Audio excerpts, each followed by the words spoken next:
Hey, Dóri and David here again at E3. We've just been to the Bethesda press conference, and you have to excuse me if I keep forgetting stuff during this preview, because I was gobsmacked during the press conference itself. But yeah, really great conference.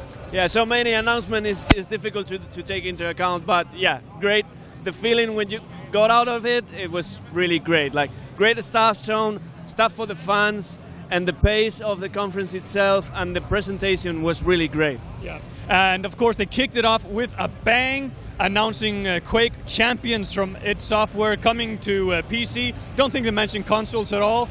They did mention it's going to be running at 120 Hz, unlimited frame rate. So the geek in me got a big old boner for that. Yeah, and they said that they're taking back the competition feel, but it's also a game for casual gamers, for everyone. They want to keep the fast-paced gameplay, and of course they learn a lot with Doom and the success that they got from that. So really looking forward to it. I mean, the first announcement was really shocking to everyone, even if there were some rumors before. Yeah, I mean, what you just said, they want to keep the core gamers, but also cater to the casuals. That's always a warning sign to me, kind of, but we will find out more in August at QuakeCon, and the trailer looked great, even though it was simply a cinematic. Yeah, same happened with Doom. I mean, people was concerned and worried that they might not be getting back to roots, but then they succeed the moment they launch the game. And I think with Quake, they're just warning that, okay, we've got the competitive stuff in there, but also, if you want to just shoot around and have this hectic experience, you're gonna get it. Yeah. And of course it's called the Quake Champions, so it's harkening back to they have these very iconic champion characters. We didn't get to know a lot about them. Some of them looked very familiar as an old Quake player, but like again, in August we'll find out more. Moving on, remind me, what was next? Okay, next I think that was the Elder Scrolls Legends stuff. They're playing here is one of the new competitors into the card genre, digital card, collectible card genre. Of course, we've got the Witcher with the Went game, and now they're testing this game, and the feedback has been great so far. So it's another competitor to both, Hearthstone and everything else. So yeah, they're great as well. Yeah, they're doing some very interesting things with the different lanes, and also when you knock down your enemy's health, you'll knock out a rune, which means that he will get a random surprise super magic card, that'll give him. So there's a lot of luck factoring in there, but of course you also have to be, I guess, quite skilled. It is in beta right now, and they are widening out the beta soon, they said. And also they announced that it's coming out for iOS and Android devices as well. So that, as well as happened with Hearthstone, that's going to broaden the audience incredibly. Yeah, exactly. And like we said, it's playable right here now. Yep. And they're widening the beta, so you can sign up for that. Oh. Next up, Fallout. I don't know if that was next up, but it's next on your mind. Yeah, Fallout was kind of building on what's there already, building on the current expansions for the season pass. But it's more free content, more the build your own vault thing was really well received by the audience. People was crazy about that. Yeah, it's like, and they showed a side shot. It almost looked like a high-res version of Fallout Shelter. Yeah, or This War of Mine. The survival thing from the side, and that looked really cool. And that was only one of many things coming in June, July, and August for all phases. Yeah, they're also having a new expansion that's going to be a story mode with a new area. It's the last big story expansion for Fallout 4. Yeah. And I mentioned Fallout Shelter there as well. They talk about that as well. A lot of updates coming to Fallout Shelter, and the big thing in my mind as well, it's coming to PC. Yeah. That's for a lot of people that's gonna work differently, because as proved by other games, you can have the mobile experience on PC and enjoy it differently. But yeah, and also, I mean, Fallout Shelter cooked my phone. It was like having a toaster in my pocket in between, when I was checking into my World Dwellers. So having it on PC is going to be a big load off my phone. Yeah, but for me, the biggest announcement was, of course, Bethesda. VR, which we tried to get a look into it, but it was just impossible. We're gonna try in the show floor later tomorrow or the day after. Yeah, the line was crazy. It was about a 2-hour wait. Yeah, so they announced this. I mean, it was shocking. And they have Doom and Fallout 4 playable. And they also said that the experience they're trying to get into VR is first-person RPGs. In general, so people were, of course, excited about thinking Elder Scrolls VR coming up next, probably. Yeah, and it's kind of telling about how good this press conference actually was when you say one of the biggest announcements, and then you jump over Prey. Yeah, but I called it. I don't want to jump over Prey yet, because one of the things about Bethesda VR was they are betting on HTC Vive. And that was kind of, a testament of how this is working. So now we're getting more like important games into HTC Vive. So for Bethesda doing this bet, placing this bet on Valve and on HTC, that's huge for the platform, and that shows that the competition is there, and that's good for gamers in the long run. The thing is, though, they didn't include the word exclusively. They just said it's coming to HTC Vive, so other platforms like the Oculus aren't excluded as of yet, at least. Yeah, but they're showing that with the HTC on the Vive, yeah. And we're really, really looking forward to try perhaps Doom and Fallout. Yeah, but on to Prey. Yeah, Prey I'm praying to play that. I'm praying already. For me, if I can say this, game of the show so far. I mean, it's of course a trailer. You don't get to see gameplay, but for me, game of the show. I mean, for me, Arcane. It's kind of early to call that, but okay. Yeah. But the shock is still here, and to be honest, they could have called that whatever. Yeah. But at the end of the trailer, there was the Prey. The rumor was there, but we weren't expecting this kind of experience and this kind of setting. And this setting for me, it's amazing. Yeah, and it looks like a full reboot. It's not called Prey 2, it's called Prey. Yep.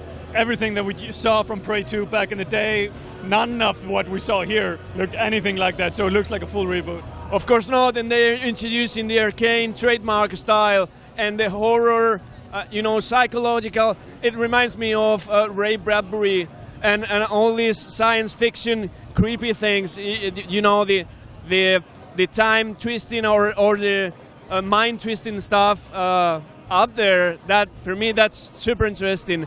And with both that and Dishonored 2, for me, Arcane is filling the gap left by no Half-Life or no Bioshock as of late. But you guys don't need that. We have Arcane, and we have these two games. This Prey is being developed in Austin, and with the guy who was working for the first one. And Dishonored 2, of course, is the other. Yeah, they spent a lot of time on that at the conference, of course, showed a lot of actual gameplay, which I was super excited about. I mean, Dishonored is one of my favorite games of all time. Yeah. It's one of the only games that I've played through 4.5 times. I didn't finish the 5th run through, and the DLC I played through 2 times, all of them. So, super excited for Dishonored 2, and what they showed here did not disappoint.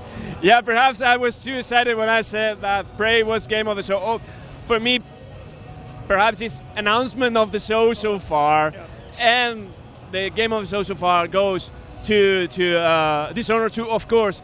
I was a bit worried when they showed these wide shots of the environments in the beginning.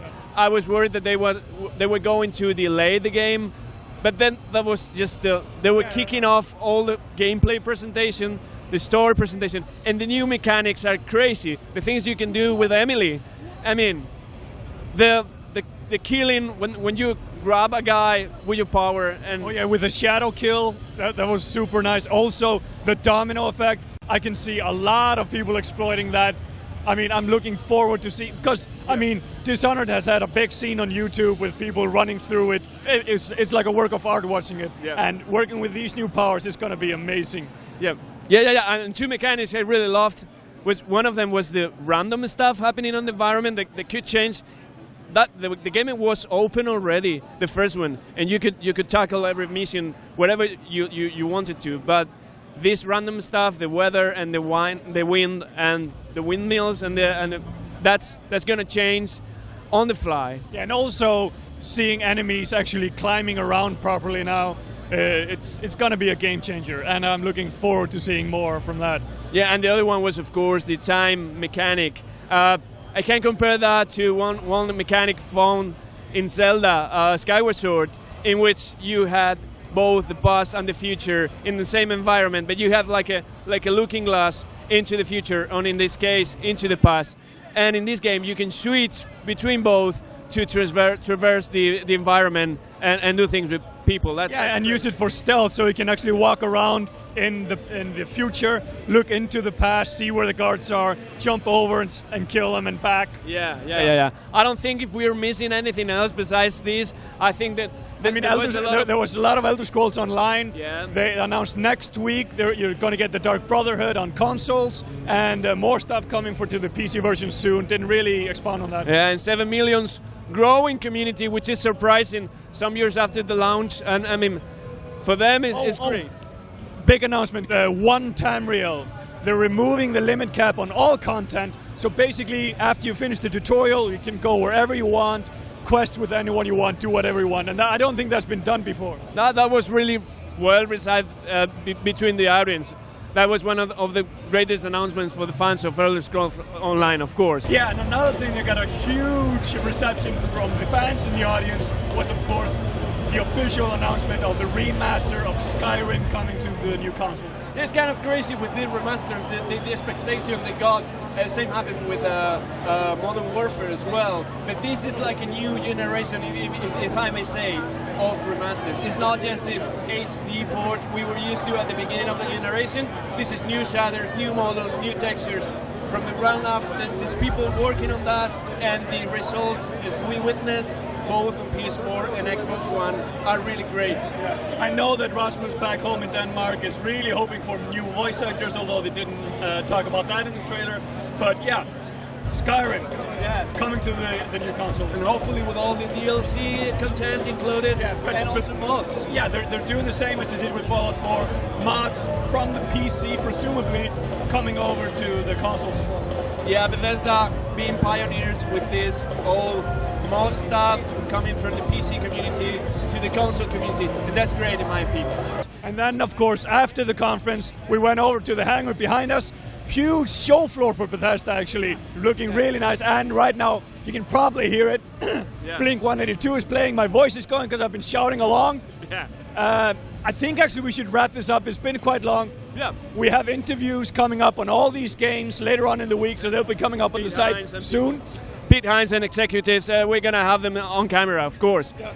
And that's also the added content for Doom, which I forgot to mention. So, a lot of things. Yeah, new mode, new demon. Yeah. Again, we're probably forgetting something, but again, you can watch the replay of the live stream on our site, and the interviews coming up. Thank you for watching, and keep it tuned to Gamereactor for all your E3 content.